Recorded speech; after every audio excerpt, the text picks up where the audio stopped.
I'll be talking about a case which will be on accommodative spasm, a spastic eyes.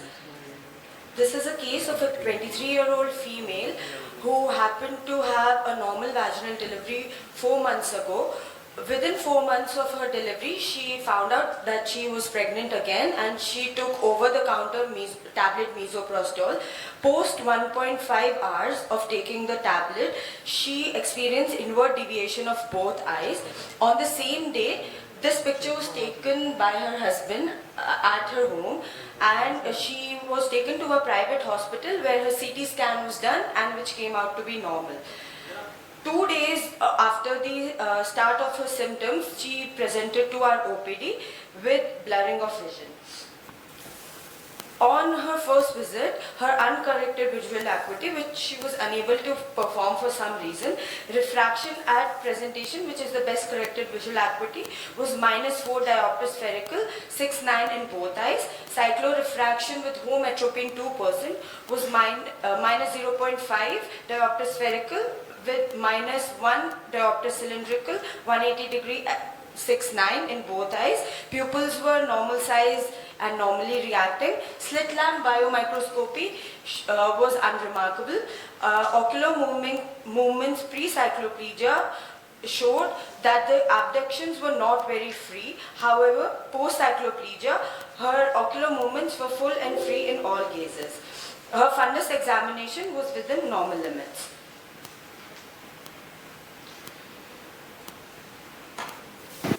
This video was taken pre-cycloplegia when she presented to us. In this video, as we can see, although she is able to abduct her eyes in levoversion, but in all the other gazes, her abductions are not very free.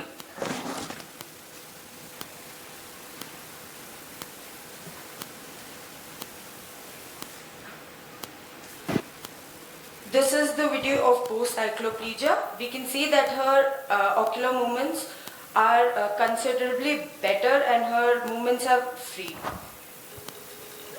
in all the gazes.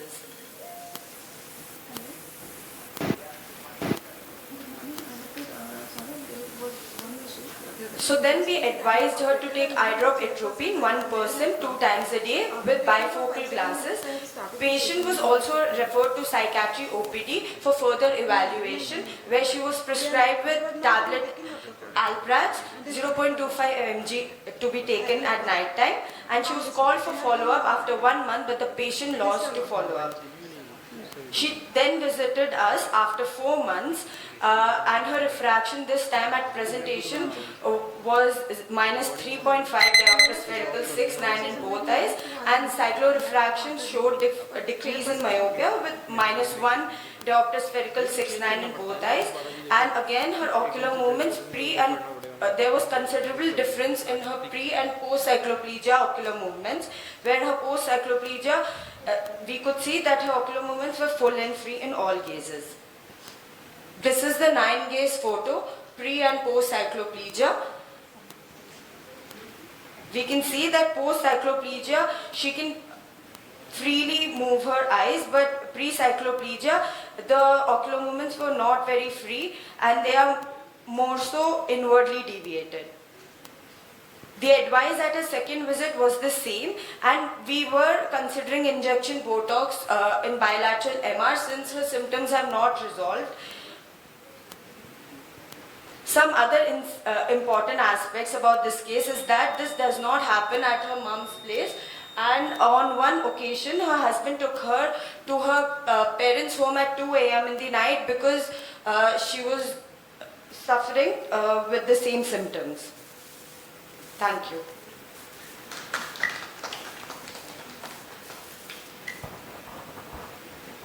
Okay. Did you calculate for AC by A ratio or any near distance discrepancies?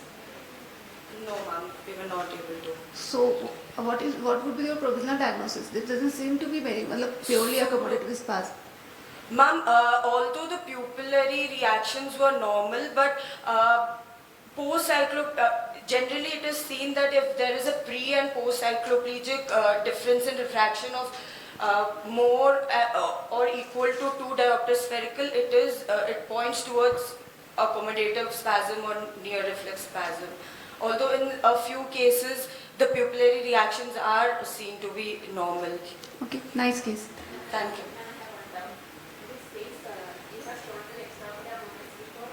Yeah. Yeah.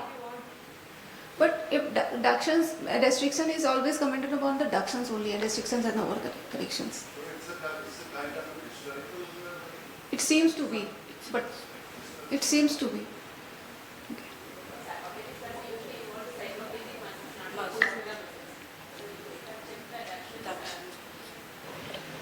Yeah, we call, yeah, that was a nice case. We call upon the second speaker, Dr. Madhuri Chaudhary. Is she here around? Okay. She would be, her case is atypical of lens in Marfan syndrome, a case report. Good morning, everyone. I am going to present a case on atypical unilateral subluxation of lens.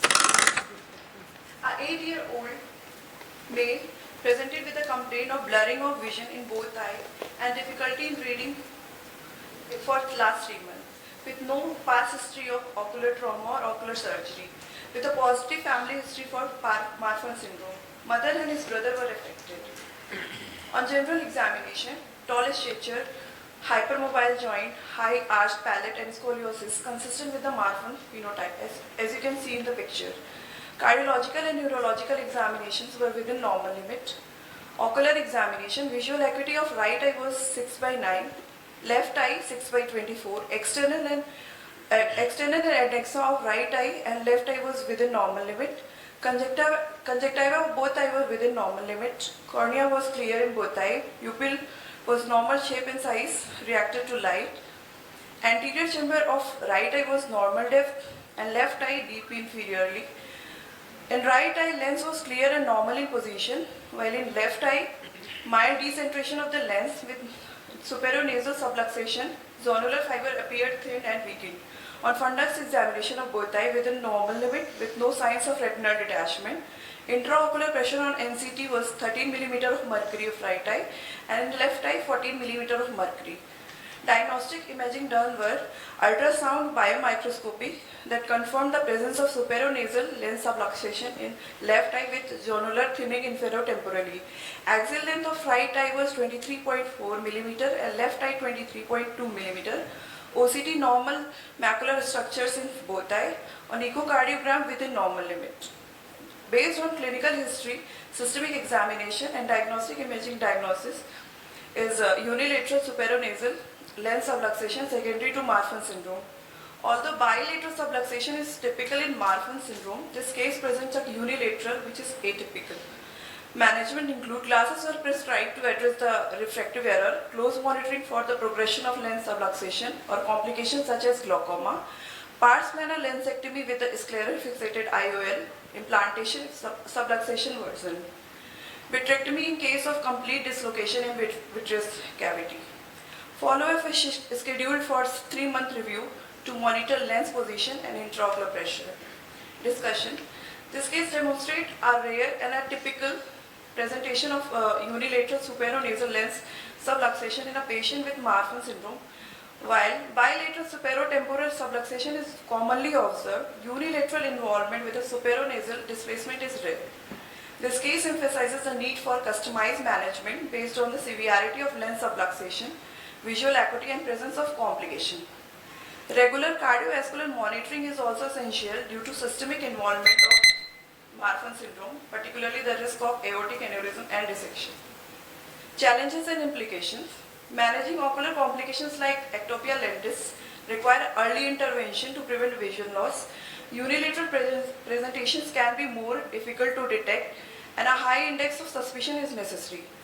Genetic counseling for family with the Marfan syndrome is crucial for early diagnosis. Further studies are needed to understand the etiology of atypical lens subluxation pattern in the children with connective tissue disorder. Why this case?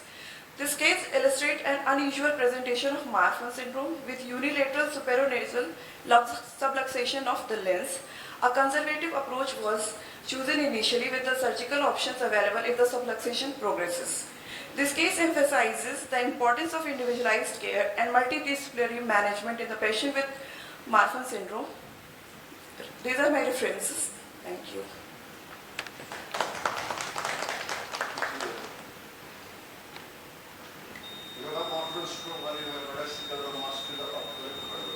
In the meantime, next presenter, please be ready. So the thing is that Dr. Kavita Ji Pradeep. most of the times you don't get all the three. Yes, sir. Then you call it some marfanite. So I had that case represented in USA. With a marfan in the custody family. So you have it's a very for the muscular, you have got that thin, long person with a higher skull, a proud skull, muscle plus, a long tempered figures, kind of arm is given in the arm. It's called as the metacopic spot, iconics, architecture, five-post studios, they have the tendency of fractures. Then you have got ocular, some limitations, locations, peripheral, and when there is misdiagnosis, keratoconus, so the most of this important thing is that you have to do a cardiovascular remote of this patient via cognition. You have got a mitochondrial product syndrome. Yes. You have got a mitochondrial mutation. You have got a ED. You have got aortic validation. So the patient of I had a case of Marfan's who had an ocular and the distance cardiovascular, but you know, it was away from the cardiovascular body. Yes, sir. Echo was done, but it was within normal limit. No aortic dissection or aortic aneurysm or mitral valve prolapse was present in this case.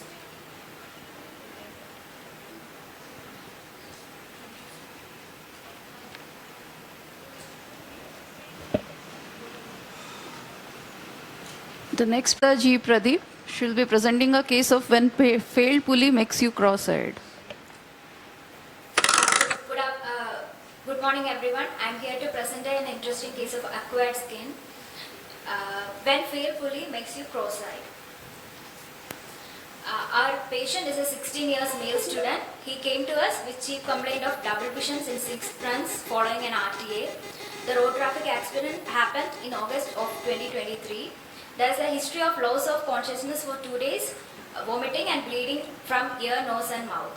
He was admitted in ICU, imaging was done and conservative management of closed skull fracture was done. After regaining consciousness, he complained of double vision. It was acute, non-progressive, prominent on looking down and right, vertically separated and disappears on closing one eye. This was the NCCT findings. He had a comminuted depressed fracture of the frontal bone, depressed fracture of the medial wall of left orbit, and there was teardrop sign showing floor of orbit fracture. 3D CT scan of the face showed a fracture involving bilateral supraorbital margin, roof, medial walls, floor of orbit, and there was depressed fracture of the medial wall of left orbit. General examination, systemic examination were within normal limit. He had a head posture of right head tilt, chin down position. Face symmetry was not maintained. He was having inbowing of left side of face, including the forehead. Eyebrows were normal, no ptosis. Eyelids were normal. HPCR in right eye was central. In left eye, it was at the pupillary margin, inferiornacity. Slit lamp examinations were within normal limit. On exophthalmometry, there was traumatic ophthalmos in the left eye. It was 4 mm less than that of right eye. His uncorrected visual acuity was 6/6. NCT was within normal limit. Pupil reactions were also normal. There was slight limitation in adduction and dextrodepression in the left eye. This is the 9 case image. Here we can see there is limitation in depression and it is more pronounced in dextrodepression, and there is slight overaction of inferior oblique in left libo elevation. On cover test, there was left hypertrophy and exotrophia. Strabismogram is as follows. He was having a left hypertrophy of 25 PD to 30 PD and left exotropy 10. This was the diplopia charting. He was having cross vertical diplopia with maximum separation between images in dextrodepression. In head starting, left SO underaction and right IR overaction. In double medax, there were no torsional components. Bilchowski test, there was left hypertropia which was more prominent in left head tilt and disappears on right head tilt. Exaggeration force duction was negative. Fundus examination was within normal limit, and as you can see, there are no torsional component. So here, through the imaging, we came to a conclusion that there was through the investigation, we know that it is superior oblique paralysis. But the etiology is not a muscle paralysis, neither it a neural paralysis. It is due to the desagitalization of trochlea. That is, due to the fracture, the trochlea has shifted inward, almost 7 mm. In MRI, we can find that compared to the right side, it has shifted almost 7 mm posteriorly. This has caused laxity of the SO tendon, and this is causing the paralysis. So, diagnosis was post skull fracture with left hypertrophy and exotropia due to traumatic superior oblique paralysis due to desagitalization of the trochlea. So, treatment plan was wait and watch for 6 months with 2-monthly follow-up, but there was no any improvement or progression. He was counselled regarding risk of falls and monitoring the progression. Surgery planned now is ipsilateral IO dissection plus contralateral IR recession. Thank you. Nice presentation. Not open fracture, sir. It was a blowout fracture. There was fracture of the floor also. So in that can also be contributing to something to the. Yes, ma'am. There were yes, ma'am.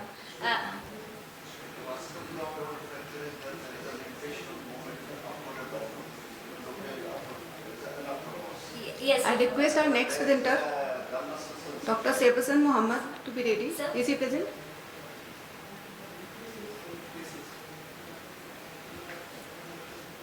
Yes, sir, there are many things that could contribute, but at us he is presenting as a esophagus.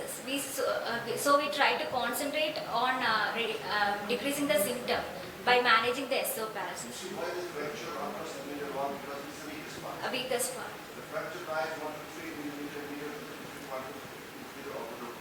Yes. Unless and until you don't have enough mass, limitation of the abdominal blockade is not a block. You can block out enough mass, limitation of abdominal teeth, and then it's the management of space not only by the ophthalmologist, again, in plastic surgery. Yes. Then you have to do done by the bone graft. Yes, sir, we tried talking to them, but they denied because it's an old fracture. He came to us almost 3 months after the incident, and already has been fused. So they were saying it is risky. The anatomy has changed, and they don't know how far behind the fragments are extending.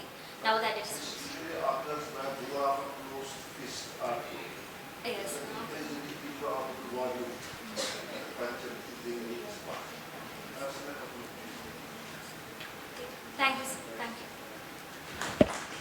Our next speaker is Dr. Sebastian Mohammed. He is going to Is he around? Yes, ma'am. Yeah. He would be presenting on an interesting case of esotropia and its surgical management. Good morning. Myself, Dr. Sebastian Mohammed, and today I'll be presenting an interesting case on esotropia and its surgical management. So, a 15-year-old male came to our OPD with inward deviation of the right eye since 7 years of age. There is no associated diminution of vision or any head posture. Deviation was constant, unilateral and non-progressive. However, there was a history of electric shock 8 years back. There is no abnormal eye movements or no specific exacerbating or ameliorating factors. Past history, there is no history of any refractive prescription, occlusion therapy, orthoptic exercises or any prism therapy done. Birth history and family history were within normal limits. Personal history, general and systemic examination were also within normal limits. Let's come to the ocular examination. The visual acuity of both our 6x6 unaided. Pupil was round, regular and reacting to light. Conjunctiva is normal, cornea, antechamber and lens were all within normal limits. The extraocular movements of both eyes were free and full in all directions of gaze. Fundal glow was present. Vertical cup to disc ratio was 0.3 in both the eyes. Disc, macula and the peripheral retina were also within normal limits. So this is the fundus photograph which is normal. Both eyes are fixating, no diplopia noted in any case and no abnormal head posture noted.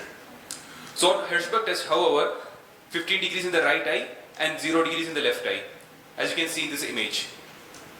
Then we have done the cover test, which showed an outward deviation with central fixation of the right eye on covering the left eye, and the same was also seen in alternate cover test on alternately covering the left eye. The prism bar cover test was done, which showed for distance 30 prism diameter base out and for near also 30 prism diameter base out. Work photo test was done. The patient sees one red, two green, and one white dot, and harmonious ARC has been developed, which means.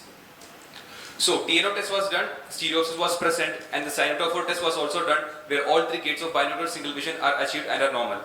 So, my provisional diagnosis is that this is a case of acquired right eye commented esotropia. So, my management was a right eye medial rectus recession and a lateral rectus resection. Preoperative evaluation was done, which was within normal limits. So, let's just go on with the surgery. So usually the surgeon sat on the temporal side so we can visualize a medial rectus. Two conjunctival stay sutures were given. The muscle hooks were upright just so that the medial rectus becomes taut. The muscle is secured through whip knot sutures so that it doesn't slip away when the muscle is being cut. Now once the whip knot sutures are tied, basically the medial rectus recession is being done over here.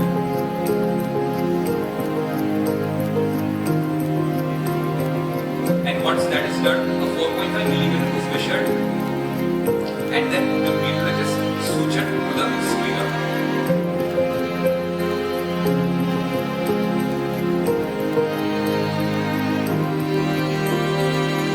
Now after this, the surgeon changes the position towards the opposite side so that the lateral rectus can visualize. Peritomy is being done, and then the lateral rectus is visualized, and again the muscle hooks are upright. Once this is done, the 7 millimeter of the lateral rectus is measured from the point of insertion, and again, just like we did for the medial rectus, the lateral rectus is also secured with knot sutures.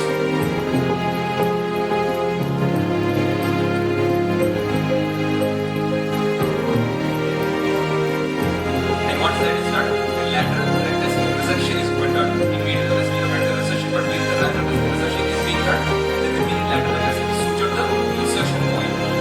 Once that is done, the conjunctiva is sutured on both sides, and then the subconjunctiva is being given. So, post-op advice, just normal moxie, pred, all those things. And post-operative day 1, visual acuity was 6/6 in both the eyes, conjunctiva in the right eye was congested, cornea was clear, and Hirschberg test was 0 degrees. So, this was a pre-op and this was a post-op. Thank you. You said the deviation was 30 present diopter. Yes, sir. Yes, ma'am. And you did 4.5 millimeter recession of MR and 7 millimeter resection of LR. That might have led to overcorrection in 30 present diopter. So, and it was visible in the photograph as well. Patient was having exo slide. 7 millimeters, sir. 4.5 MR and 7 millimeter. That can lead to overcorrection in 30 PD diopter. It was done according to that table that was given in the. I think about 35 millimeter recession are given 7 to 9 millimeters. But sir, when we do two muscles of one eye, it adds extra up to 25% of it. So that can lead to overcorrection in 30. It's a problem in surgery. Either there is undercorrection or overcorrection. Better in esotropia or undercorrection. Rather than overcorrection. Well, then, the next presenter, Dr. Navjot Kaur, should be presenting a rare case of vertical diplopia following head trauma. Good morning. I'm from Army Hospital, Ahmedabad, presenting a rare case of isolated inferior oblique palsy. Can I get a presenter?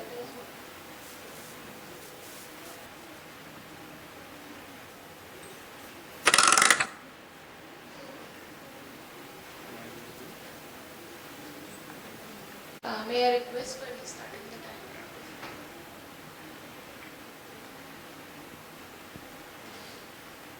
timer?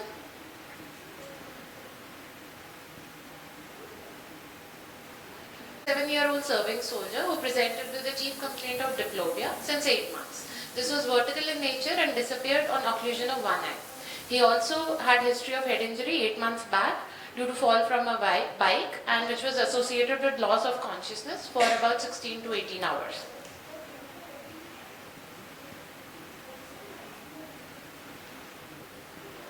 Next slide. On external examination, abnormal head posture was noted with subtle right head tilt, and also abnormal alignment was noted with right hypotropia, that is downward deviation of right eye. Ocular motility testing showed right eye inferior oblique underaction and superior oblique overaction. Unaided DVA was 6/6 both eyes and normal color vision. Slit lamp examination was essentially normal in both eyes. Fundus examination was also normal in both eyes with no fundus torsion evident. This is the patient's picture. Subtle right head tilt was evident on external examination. This is the 11 gaze composite picture showing 20 PD right hypotropia in primary gaze, which persisted on left gaze, and it increased to 25 PD right hypotropia on left head tilt. The hypotropia improved to 16 PD on the right gaze, further improving to 7 PD on the right head tilt. This enlarged picture of the patient shows downward deviation of right eye in primary gaze. On up gaze, there was limitation of -2. Right hypotropia persisted on left gaze. There was improvement of right hypotropia in right gaze.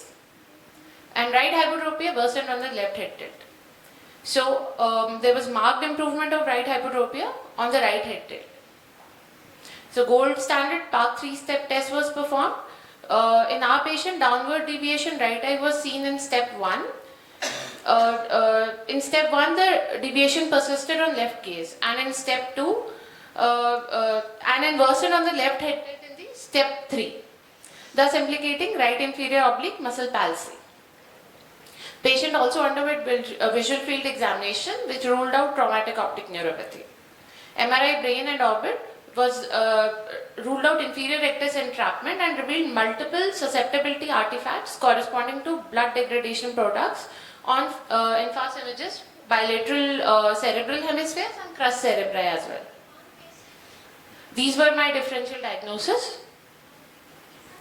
History and clinical examination ruled out ocular myasthenia gravis and thyroid eye disease, inferior rectus palsy in the contralateral eye, a contralateral inferior rectus palsy with maximal vertical deviation in the lateral and downward gazes of the affected eye, along with increased vertical deviation when the head is tilted to the unaffected side, distinguished it from the IO palsy. So these were ruled out. There was no ocular torsion, so hence skew deviation was also ruled out. So I was left with right inferior oblique palsy. So we planned a surgical management for the patient, inferior rectus recession of 5 mm and posterior tenectomy of the superior oblique right eye.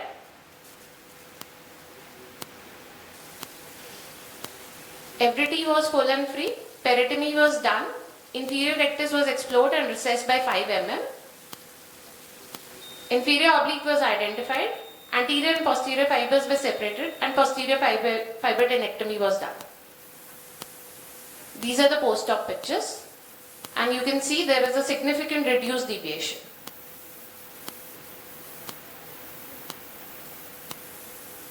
Thank you.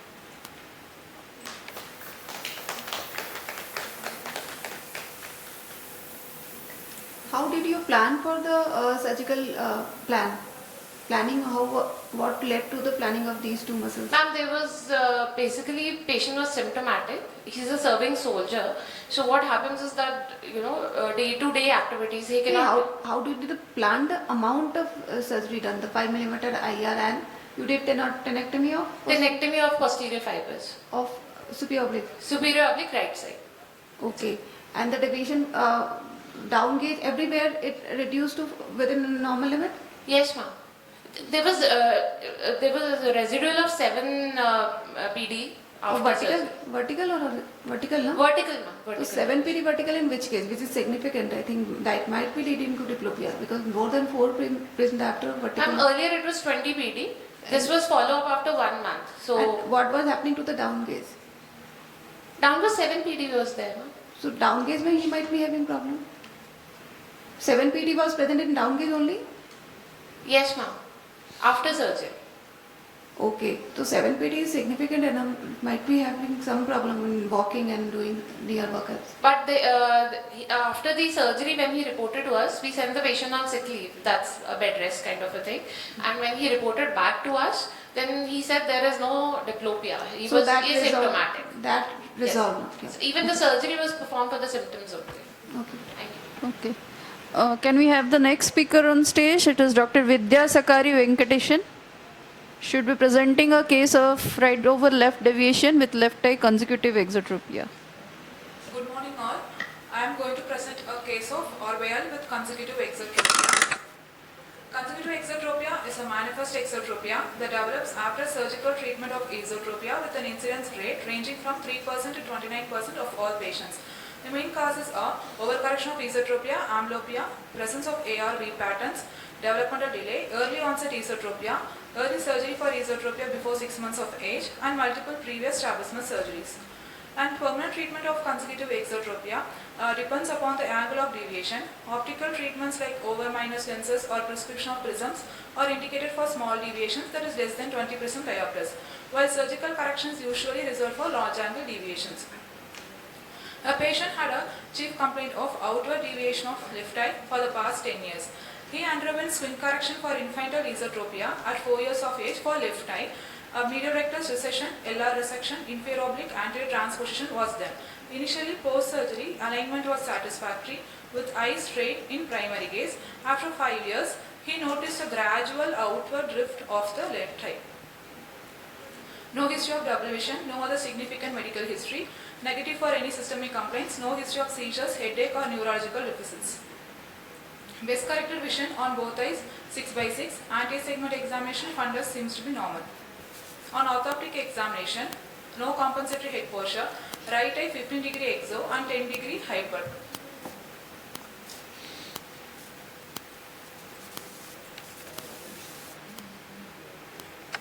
On alternate cover test, we have found that right eye is moving inwards and downwards and left eye is moving inwards to take the fixation. Prism bar cover test, right eye and left eye is 30% diopters base in and in right eye 20% diopters base down. In extraocular movements we have found in right eye there is a overaction in the lever elevation and in left eye there is movement limitation in dextro elevation. With provisional diagnosis, we have came to diagnosis of Orwell with consecutive exotropia. Management mainly depends upon the patient's specific approach. It can be a surgical or non-surgical. We have chosen here surgical approach because there is a large angle deviation and also for patient cosmetic satisfaction. Here we have underwent a right eye or inferior oblique recession, Park's procedure was done, and for left eye lateral rectus recession was done. And results on the post-op day on both eyes HCRT seem to be central and vision also 6/6. And consecutive exotropias are much more common than consecutive esotropias. So muscle slippage is the most common cause of consecutive exotropia. In our case, as we didn't have any complete previous surgical documents, the main cause for here exotropia may be due to overcorrection. Strabismus surgery reoperations are a complicated issue and must be tailored to the surgeon. Proper surgical management should be performed after meticulous examination and careful assessment of the type and extent of previous surgical procedures and presence or absence of limited adduction. This case of consecutive exotropia highlights a common complication after esotropia correcting surgery. With appropriate technique and follow-up, surgical outcomes are often successful in restoring alignment and visual function. Thank you. You said that patient having vertical deviation and horizontal deviation exotropia in right eye and only horizontal deviation in left eye. So, and you made the diagnosis of consecutive exo. What about the vertical deviation? Orwell's. You may diagnose Orwell with consecutive exo. All? Orwell, right hypertropia. So, in hypertropia, when right eye is coming down, the left side should come up, na? This is not hypertropia. This is right DVD, which is a very common association of infantile deviation. Your patient was having right-sided dissociated vertical deviation and consecutive exo. So that should be your correct. Your management was correct, but your diagnosis is partly correct.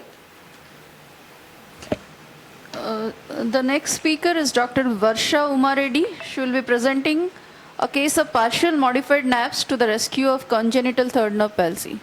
Good morning to one and all. I'm Dr. Varsha. I'll be presenting a case of congenital third nerve palsy which was managed by partial modified naps.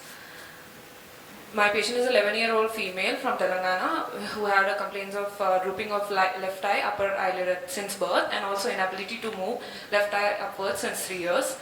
There were no other ocular symptoms, no history of trauma or no previous ocular surgeries done. There was the birth history, family history and medical history was not significant. Personal history completely normal. General examination insignificant. On inspection she had chin and brow elevation. Facial symmetry was lost due to left eye ptosis, and ocular symmetry lost due to left eye ptosis and left eye exo and hypertropia.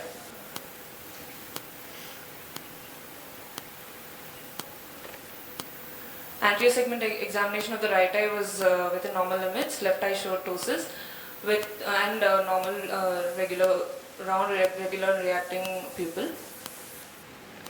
Post-dilated examination is within normal limits, both eyes. Coming to the orthooptic evaluation, left eye showed a 15-degree exotropia and hypotropia. An alternate cover test showed left eye which moved in and up to take fixation, right eye moves down and out to take fixation. PBCT of 30 prism diopter base in prism and 25 prism diopter base up prism in left eye was kept to neutralize. These were the extraocular movements where there is a limitation of the elevation in the left eye.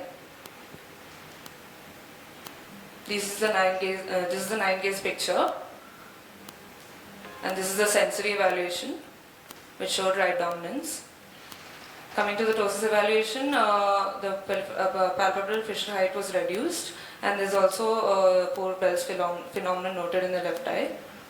Cranial nerve examination was intact in all the nerves except for the third nerve, which is lost because of elevation deficit and also adduction deficit and poor LPS action. The vision was normal in, 6/6 in both eyes, color vision 17/17, brightness right eye more than left eye, and fields are normal in both eyes. There was sign of aberrant regeneration. Inverse Duane sign was noted, where the PFH height increases on adduction. The forced adduction test was negative.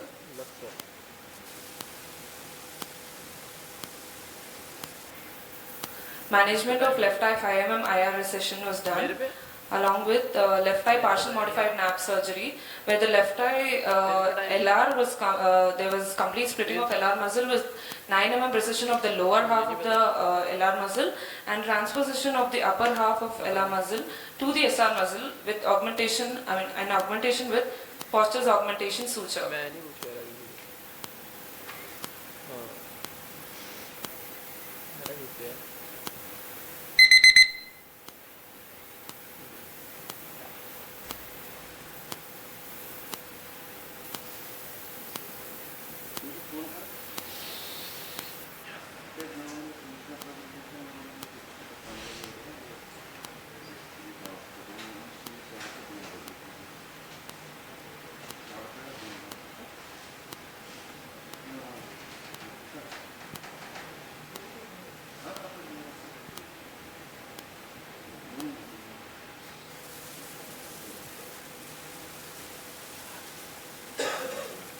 So significant orthotropia achieved, and also the pseudotosis element was gone because the hypertropia was gone, and the head posture also was gone. You can see the patient now with the chin in neutral position.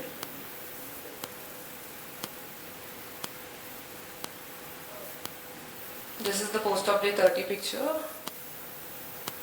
and this is post-op 2 months.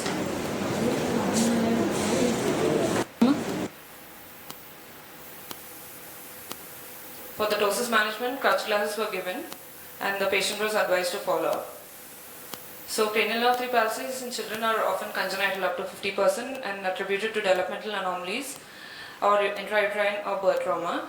So presenting features typically include unilateral ptosis, ophthalmoplegia and pupillary involvement, and the aberrant regenerations of signs are seen such as the pseudo-von Raffe sign, inverse Duane sign, pseudo-Arral-Robertson and adduction on attempted up or down gaze, which suggests majority of the lesions occur along the peripheral nerve. However, central lesions have also been reported. So my differential diagnosis includes monocular elevation deficit, acquired third nerve palsy, Duane's retraction syndrome, congenital Horner's syndrome, chronic progressive external ophthalmoplegia, and congenital fibrosis of extraocular muscles.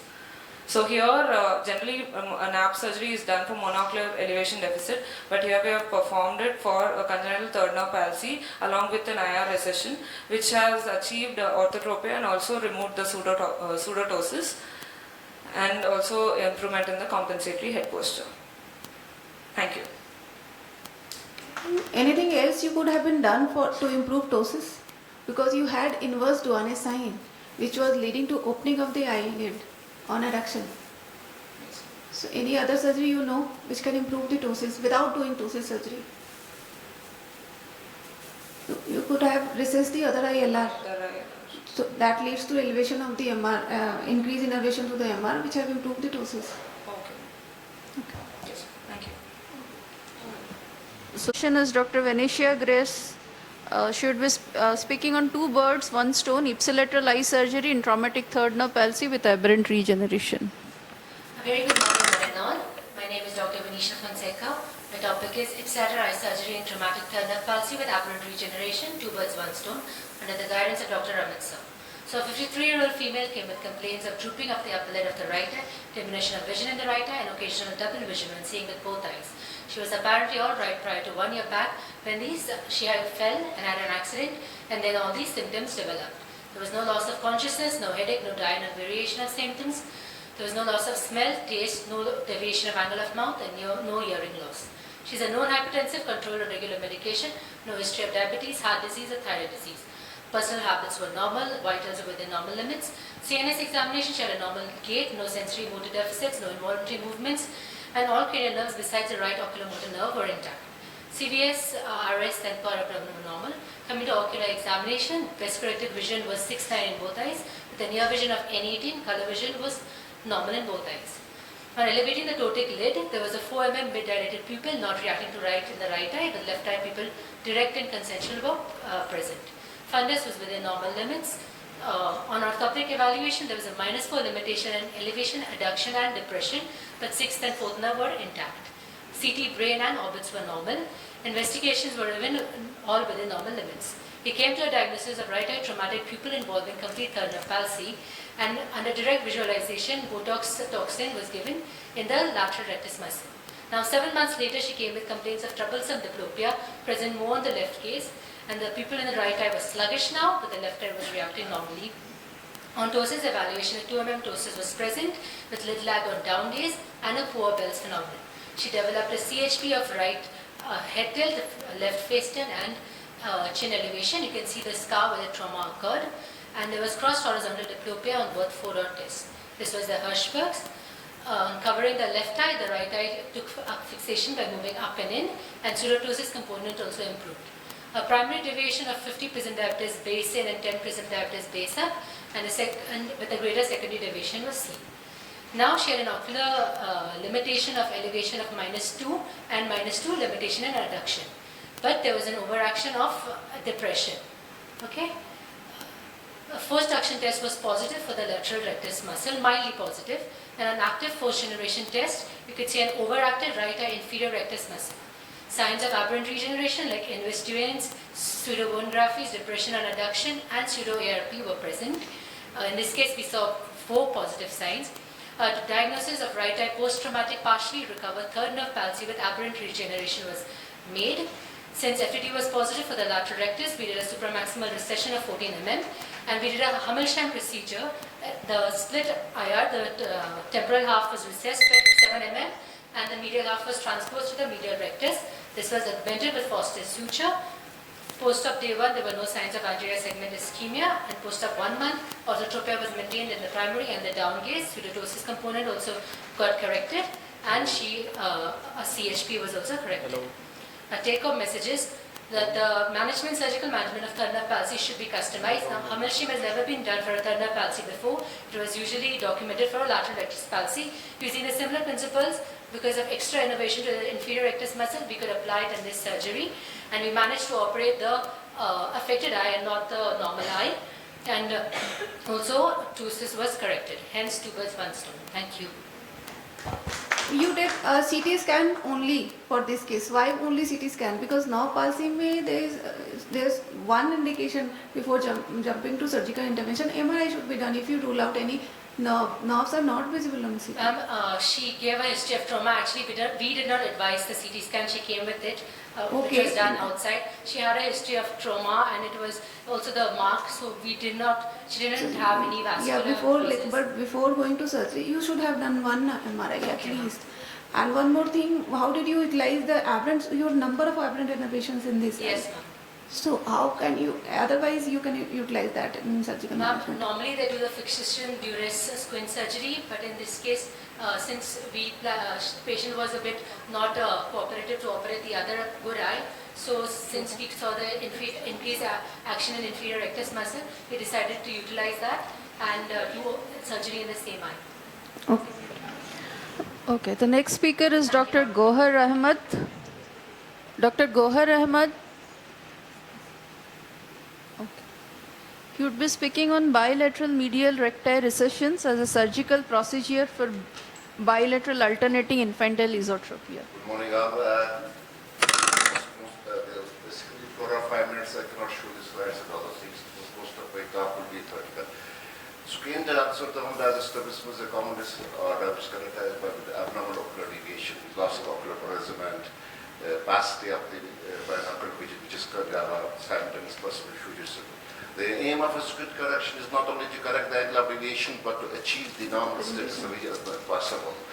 For that, the early management of any ocular deviation, notes by the parent should be brought to the pediatric ophthalmologist as soon as possible. In the past, in Asian underdeveloped countries, squint was thought to be a kind of stigma, especially the girls who were not treated in time, and they would go into amblyopia.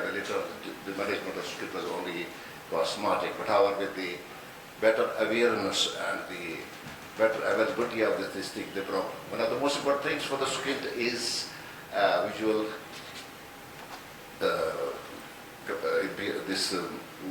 You have to do the visual testing, metatic refraction first. For us important because there are some of the ocular conditions like Coats disease and glioblastoma. So it can be commitant and commitant. It can be accommodated, non-accommodative, paralytic, non-paralytic, alternating, non-paralytic, and then you have got various exo, hypo, C2, micro.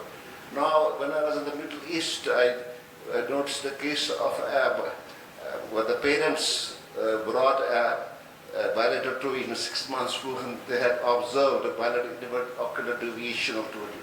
And they were normally delivered children, twins, and they had a bilateral alternate esotropia of 22 degrees. So the diagnosis was metatic refraction, the ocular muscle normal, bilateral alternate infant esotropia. One of the most important surgical management, which is even, I did this case in about 1999 even, because bilateral 5 millimeter resection of this bilateral esotropia is not only corrects the angle of deviation, but it's cosmetically better, because basically you do not cut the muscle, you only recess it. And then when I did these cases, and one of my colleagues, Parvin Prasad, said that you don't have to put a patch. So the bilateral medial recession is one of the most common surgical modality which is now done. Even I did it 30 to 25 years, even this is done. The thing is because you don't cut the muscle, you resist the muscle, so there is no reaction. And however, there can be some side effects, like you can have a kind of undercorrection, you can have an overreaction of oblique, you can have a amblyopia, you can have a vertical dissociated vertical element. And another thing, as a pediatric ophthalmologist, which little bit I do, is that you should, there is a kind of a condition which is called as a mobile laptop syndrome, which happened during the period of COVID, where the children age of 5 to 7 years were glued to the mobile games, and they just come up with.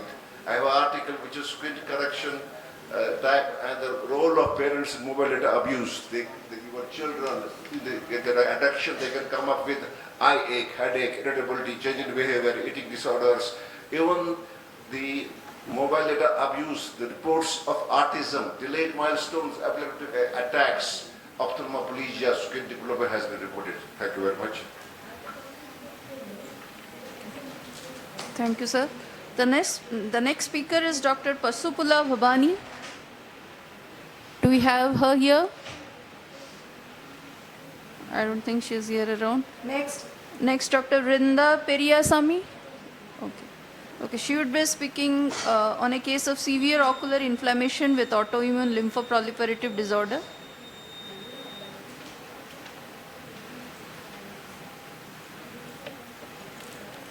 Good morning all, I am Dr. Brinda. I will be presenting a case of severe ocular surface inflammation with autoimmune lymphoproliferative disorder. A 14-year-old male 9th standard student hailing from Kanchipuram presented with complaints of itching, discomfort and mild blurring of vision in both eyes for the past 3 weeks. There was no history of eye discharge or redness, allergy or foreign body fall or similar episodes in the past. On examination, the best corrected visual acuity in the right eye was 6/9 and 6/12 in the left eye. On anterior segment evaluation, papillae was noted in the upper palpebral conjunctiva with perilimbal pigmentation and limbal follicles in both eyes, and posterior segment was within normal limits. The provisional diagnosis was both eye mixed form of vernal conjunctivitis, and the patient was advised for cold compression in both eyes and topical alcaftidine and fluoromethalone eye drops. But no response was noted, and the eye drops were changed to olapatidine and prednisolone, and still the condition worsened. The patient presented with visual acuity of 6/9 in the right eye and 4/60 in the left eye with increasing perilimbal hyperpigmentation with limbal thickening, circumferential gelatinous basellated lesions in the paracentral and peripheral cornea with central corneal haze which was more in the left eye than the right eye. And fundus was within normal limits. Systemically, the patient had recurrent episodes of fever and splenomegaly was noted, and the patient was sent for a pediatric evaluation, which the conjunctival biopsy was done which showed lymphocytic infiltrate with plasma cell prominence, and hemogram was done which showed bicytopenia, and bone marrow biopsy was done which showed double negative T cells which was more than 2%. The definitive diagnosis was autoimmune lymphoproliferative syndrome as the patient met the definitive criteria of the syndrome, and the patient was started on topical interferon alpha 2B QID in both eyes, oral prednisolone 30 mg OD and oral mycophenolate mofetil 500 mg BD. With the medications after 1 month, the visual acuity improved to 6/6 partial in the right eye and 6/36 in the left eye. This was the post-medication images. Thank you. Very nice presentation. Thank you. Anything else could have been done to improve the clarity of the cornea? Basically, looks, the different diagnosis one has to keep in mind it's both on the therapeutic device and common story. And as you said, the conjunctival biopsy is like that. But the thing is that you have a lot of therapeutic device, you have one or five, bigger distributions. And then that thing, after the picture was, they look like to be these color dots, but it's whole perilimbal. So one of the most important differential diagnosis would be what we call but there will be things. Did you give olapatidine? Yes, sir. Olapatidine was given for 2 weeks, and Did you give cyclosporine? no, so cyclosporine was not right. I mean the muscle inhibitors. I mean cyclosporine or No, sir. It was not given. lots of appointment. No, sir. But it doesn't seem to be VKC actually. It's not linked. Because biopsy rule, your biopsy was was, systemically like splenomegaly. Yeah. And bicytopenia was there in bone marrow biopsy. So yeah, okay. The lineup was even was correct, I think. Once Okay, then you rule out very nodes available under finger. sir, Well, the lymph nodes. lymph nodes were not there, sir. the Only next speaker, splenomegaly Dr. was Shipra, please be ready. there. Thank you. Dr. Sipra, please. Not present. Next, Dr. Charu Mittal. Yeah. Okay, Dr. Charul will be presenting on a case of unilateral high myopia in adulthood. So we are dealing with these cases these days. Hello, good morning all. So I am here to present a case of unilateral high myopia in adulthood. Myopia, as we all know, is the commonest form of visual impairment globally, and the prevalence of high myopia was noted to be 2.7% in 2000, and 25 years from now it will be more than tripled. Adult onset unilateral high myopia is extremely rare. So So my case is a 36-year-old female. She presented to us with diminution of vision for the past 10 years. It was insidious in onset and progressive in nature. And during this period, she has a history of frequent change of glasses. In the past history, 8 years ago, she was diagnosed with tubercular uveitis, which was more in the left eye. And she was started on antitubercular treatment for 9 months, and corticosteroids were given, both oral and topical. She did not have any previous history of spectacle use, that is before the 10 years period of the complaints. She did not have any sore eyes or family history of myopia or frequent change of glasses in the young adulthood. On ocular examination, her uncorrected visual acuity in the right eye was 6/12, in the left eye was 3/60. Her best correction in the right eye was minus 0.5 spherical and minus 0.5 cylindrical at 90 degree with 6x vision, but in the left eye it was minus 14 6/18, and the near vision was N18 in the left eye, and rest parameters were normal. The axial length was partly higher in the left eye, that is by around 2 mm. So this is the trend showing the high myopia in the left eye. I want to highlight here the left eye, which here over the period of 8 years there is a myopic shift of minus 14. These were the past records were available with her, so I got it. And the slit lamp examination of the right eye was unremarkable, but in the left eye we can see in the undilated pupil there is a slight irregularity in the pupillary margin with the fibrotic membrane present inferiorly, and upon dilatation we can see that there was poor dilatation inferiorly, probably because of the fibrotic membrane, and there were posterior subcapsular cataract, most probably because of the corticosteroid use. Her fundus examination was unremarkable in the right eye, but in the left eye there was slight lenticular haze and a physiological cupping of difference of 0.1. She underwent phacoemulsification under steroid cover with a plus 14.5 EDOF lens. Her post-op best corrected visual acuity after 3.5 months was minus 1 spherical and minus 1 cylindrical at 140 degree with a vision of 6/6 and a near rad of plus 2.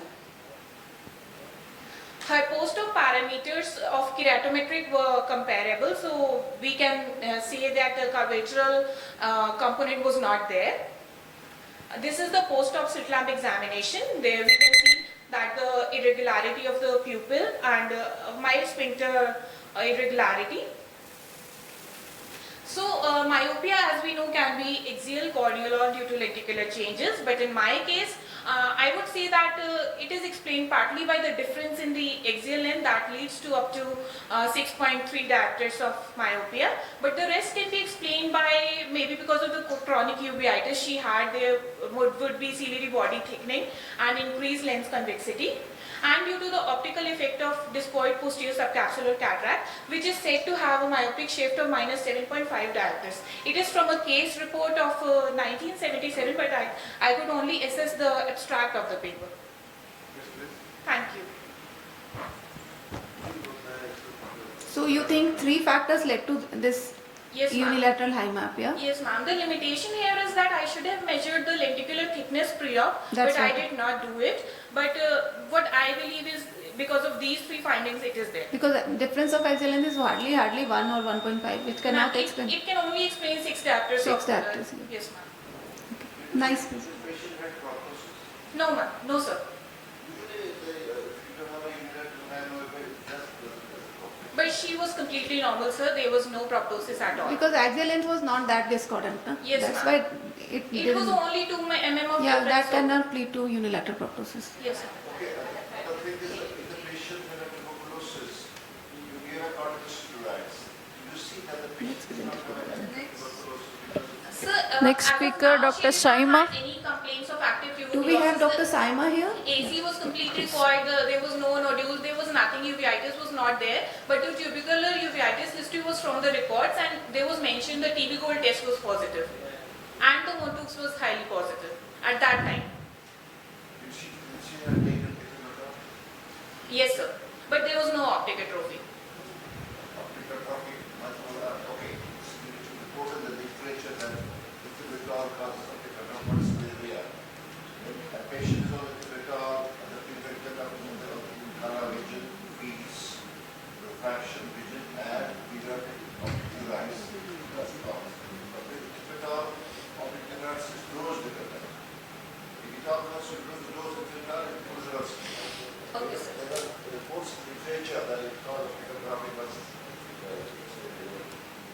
Okay. Okay, sir. Thank you.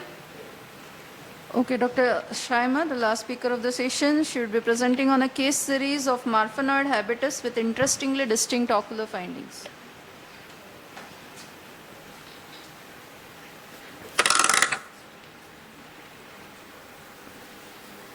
What if your genes held a secret, quietly unfolding over time, impacting every aspect of your body?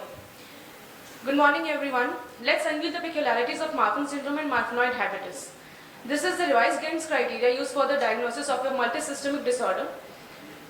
In the absence and presence of family history, Ghent's criteria has been divided with a systemic score of more than or equal to 7 out of 20.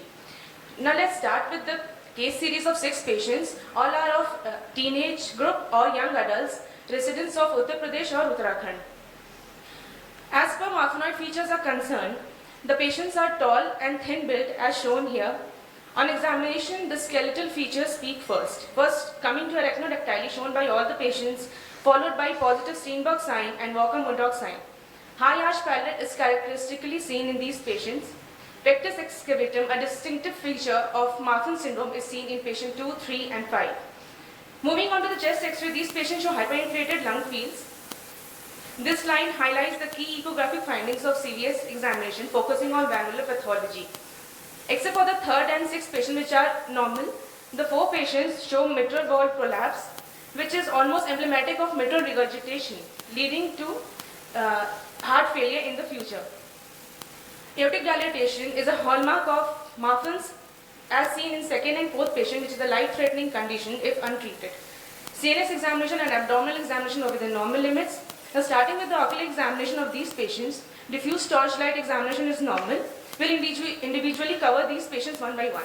In the first patient, the peculiar thing to note is that in spite of equal amount of subluxation, the patient has anisometropic amblyopia, which was further explained by high axial length and flat cornea, characteristically seen in Marfan's. Second patient was not responding to any of the pupil dilators, and on further examination, we can see the patient had iridordosis in both the eyes, further suggesting aphakia. So due to aphakia, the vision recorded was +7 and +5 diopter sphericals respectively in both the eyes in spite of high axial length and flat cornea, which would have otherwise compensated. In the 3rd patient, there was no subluxation of lens still. The patient had high axial myopia with high astigmatism and amblyopia in both the eyes. In the 4th patient, the subluxation was present in both the eyes, in right eye more than left eye. The peculiar thing to note here is that in spite of high axial length in left eye, the patient had better visual outcome in the left eye than in right eye. The 5th patient showed a much higher degree of subluxation, so when in undilated state, the patient was seeing through aphakic zone. Hence, the visual acuity was recorded and the refractive correction was given +10 in both the eyes with amblyopia. In the last patient, there was no subluxation, but patient had high astigmatism and steep corneal curvatures, a classical sign of keratoconus progression sometimes seen in Marfan's. Posterior segment examination is within normal limits and gonioscopy showed open angle in all the patients, a characteristic of Marfan's.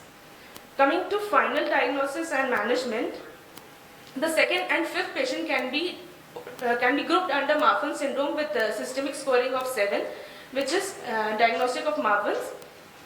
And in concluding my argument, this case series underscores the complexities of managing the Marfan syndrome, ranging from refractive correction to the more intricate procedures like lens extraction with SFIL fixation or iris claw lens fixation.